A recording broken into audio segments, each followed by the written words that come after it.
2004년 태풍으로 큰 피해를 본 플로리아에서 가격 폭리 논쟁이 발생했다. 상인들은 태풍을 이용해서 폭리를 취했다고 분노했다. 법무장관은 가격 폭리 처벌법을 집행하려고 하자 일부 경제학자들은 이의를 제기했다. 공정 가격은 존재하지 않습니다. 물건은 본래의 가치로 가격이 결정되는 것이 아니라 수요와 공급으로 결정되기 때문에 태풍 후에 가격 폭리는 위법이 아닙니다. 자유시장 경제학자가 기고한 글에는 가격 폭리가 도리어 이익이 된다고 한다. 가격이 상승하면 수요자는 소비를 억제하고 공급자는 먼 곳까지 시간을 들여서 공급하려고 할 가능성이 높다. 그렇게 되면 재건의 속도가 빨라진다는 것이다. 결국 앞에서처럼 경제학자의 일관된 주장은 가격이란 고정적으로 정해진 것이 아니고 구매자와 판매자가 교환할 물건에 서로 합의한 것이 가격이라고 말한다. 친시장 논평가는 가격 급등은 재난으로 상처 입은 사람들을 더 힘들게 하지만 그렇다고 화가 난다고 해서 자유시장을 방해해서는 안 되죠.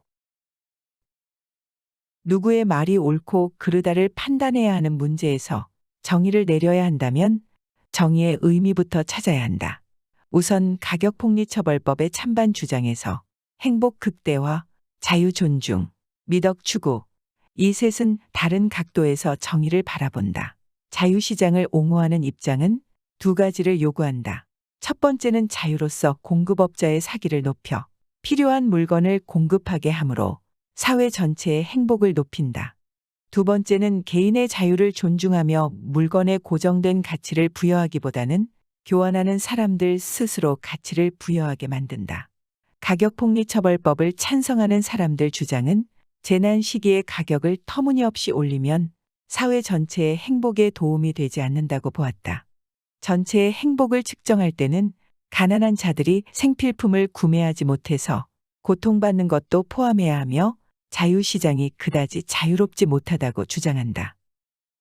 강요받는 구매자에게 자유는 없습니다. 터무니없이 값을 지불하는 행위는 자발적 교환이 아니라 약탈입니다. 폭리처벌법이 정당한가를 판단하는 기준에는 행복과 자유에 대한 상반된 주장을 비교해 보아야 한다. 그런데 찬성하는 사람들은 행복이나 자유보다 더 본능적인 것에 비롯된다.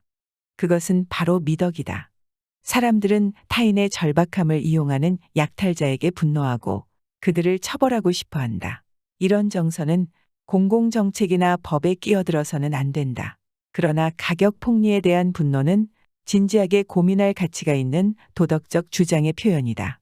분노는 자격 없는 자가 부당하게 뭔가를 얻는다고 생각될 때 느끼는 특별한 종류의 화다. 타인의 고통을 망각하려 하게 할 때 이를 탐욕이라 하고 악덕이라 부른다. 어려운 시기에 이웃을 이용해 돈을 벌려는 사람들이 활개치는 사회는 좋은 공동체가 못 된다. 따라서 지나친 탐욕은 좋은 사회라면 가능한 한 억제해야 하는 악덕이다. 사회는 탐욕스러운 행동의 포상보다는 벌을 내림으로 공동선을 위해 다 같이 희생을 감수하는 시민의 미덕을 지지한다. 하지만 탐욕스러운 사람들이 재난에 도움이 되는 경우도 있다. 가격 폭리를 허용하면 멀리 있는 지붕 수리업자들과 건축업자들을 다수 끌어들일 수 있어 재건의 속도가 난다. 미덕은 좋은 사회를 만드는 데 필요한 사람들의 마음가짐과 기질, 즉 인격을 다듬는 문제다. 미덕이 논쟁에서 불필요한 이유는 주장이라기보다는 심판에 가깝기 때문이다.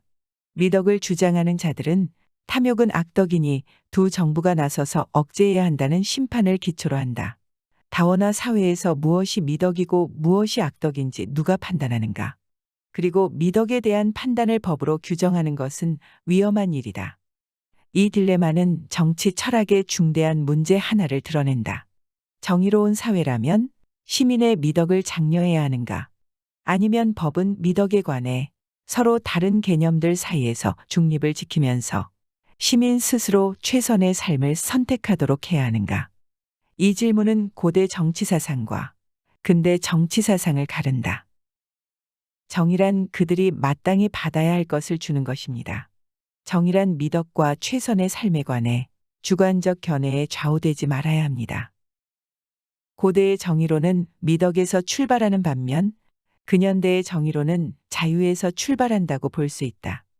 오늘날의 정치를 움직이는 정의에 관한 주장들을 살펴보면 경제적 풍요를 지지하고 개인의 자유를 존중하는 것만 같아 보이지만 정의에서 심판이라는 끈을 완전히 끊어버리지 못하며 미덕이라는 뿌리는 생각보다 깊다.